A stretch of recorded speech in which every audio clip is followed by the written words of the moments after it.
Hello नमस्कार, मी शीतल. माझ्या mini ब्लॉगमध्ये तुमचं खूप खूप स्वागत आहे. कशा आहात सर्वजण? तर मस्त असाल आणि माझ्या चॅनलवरती नवीन असाल तर प्लीज सबस्क्राईब करा. तर मी मुलांना स्कूलमध्ये सोडायला चालले होते आणि त्याचबरोबर आषाढ महिना चालू आहे. तर आषाढ महिन्यातला नैवेद्य राहिला होता, तो पण केला.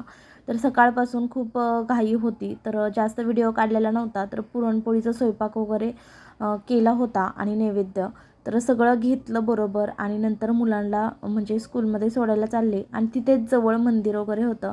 तर दोन्ही कामं एकत्रच होतील म्हणलं चला.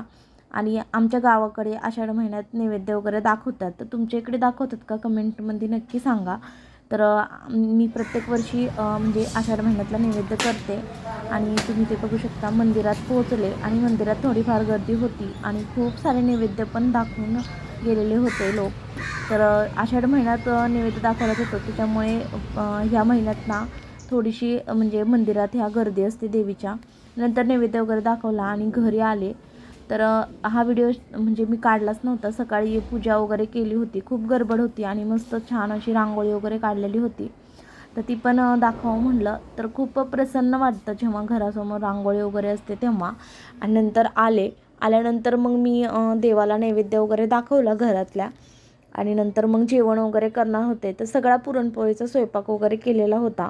तर मग जेवण केलेलं नव्हतं, कारण नैवेद्य दाखवूनच जेवावं म्हणलं त्याच्यामुळे.